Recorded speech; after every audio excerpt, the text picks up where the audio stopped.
All right, we're going to work on signing up for MailerLite. So you're going to click the sign up for free and enter your information. Okay, and then you've got all your information. You're going to create it.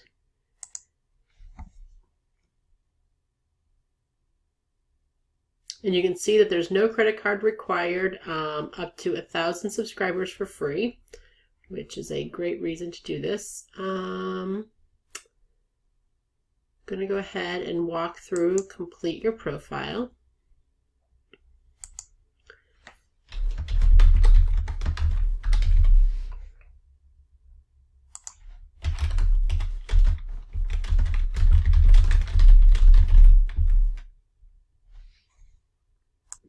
Okay, you can see in the beginning, it's just going to ask your basic business information, your time zone. These might be a little bit trickier.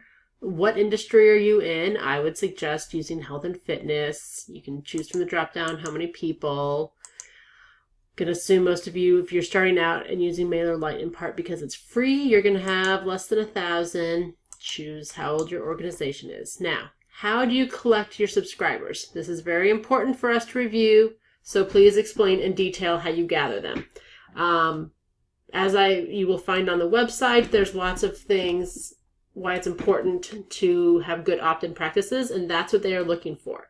Because the reputation of all the people using MailerLite can impact your reputation and your ability to get your emails in the inbox. So they want to make sure that you are just using proper sign-up methods, that you're not scraping them off the website, or that you know how to do it properly. So this one I put in opt-in on website because we'll have a form on the website, sign up forms at events, sign up option for clients, and then options on social media too. It's pretty simple. What content do you plan to send in your emails? Tips, reflexology information, classes information, open sessions, like when you have open appointments, special offerings. And then, I've used MailChimp before. How did you find out about us? Now, a lot of times it's not that important to review all the terms and services. I mean, it is important, but I know we have a tendency to just kind of say, skim, okay. With email marketing, it is important that you understand what you can and cannot do so you do not lose your account. So I would definitely encourage you to read all of this word for word. Especially these things, like this one would be of note. Customers who have purchased from you within the last 2 years is okay, but then down here you'll see that anybody who you haven't contacted via email in the last 2 years, you should contact them via a personal email first to ensure that you have their permission to email them. Permission is so important. And this says that you have to use their unsubscribe link. That is definitely a thing you have to do. But also, most likely, you need to include your address. I know a lot of people feel uncomfortable sometimes about that, but it's under the canned spam laws in the US, and there's different spam policies other places, but usually you're going to need to use your address as well. If you do anything, they can't suspend it. You can use it. If you don't log in often enough, you can lose it, things like that. Just say that.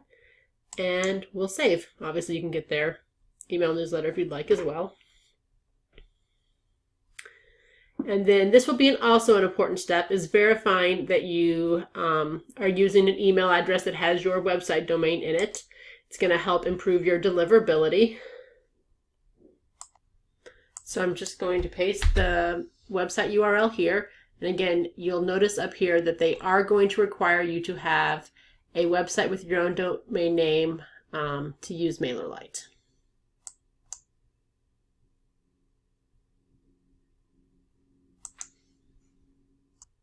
The next step is that they're going to ask you to enter your email address at your domain. And this is, again, a required step to be able to use it because, as you can see, that they think that using a Gmail or Yahoo diminishes the deliverability of your campaigns.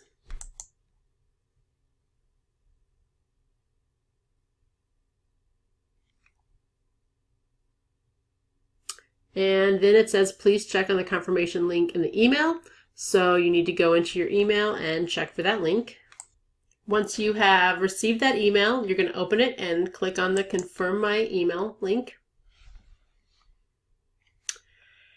And that's it. You officially have a MailerLite account. You could go under your profile if you would like and make sure all of your information looks good.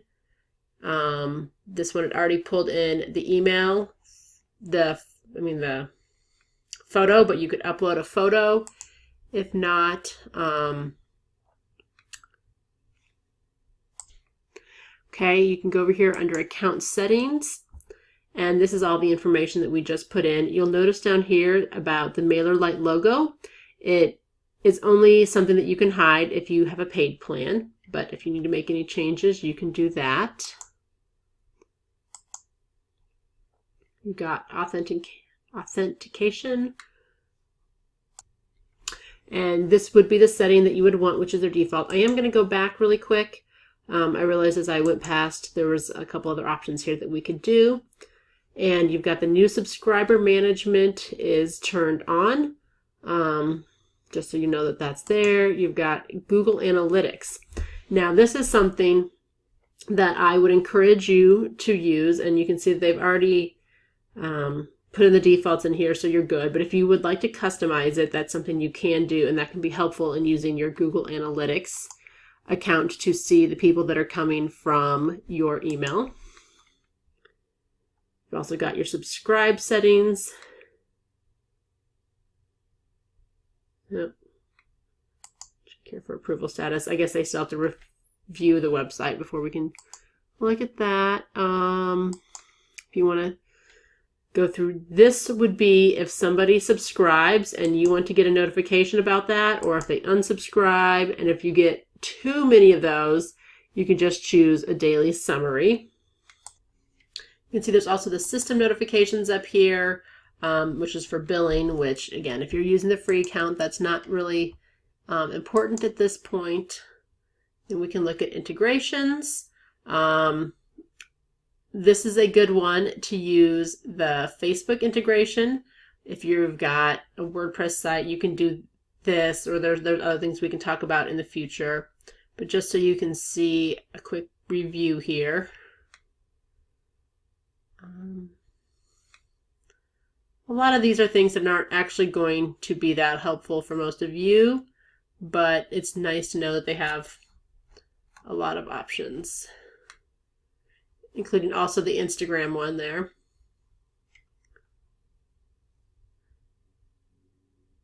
Go ahead and click on the Facebook one here just so you can see a little bit of this. And they want us to create our form first. So we'll just keep on going for right now. My templates, that's probably going to be when you design a template here, and I'll just show you a little bit.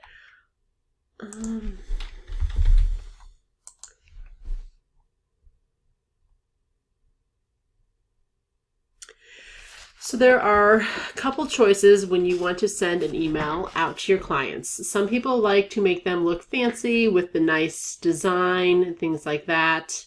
You can see they have lots of different templates for you. You can also just design your own, or I encourage you to not worry about a template. Just use the text, keep it simple.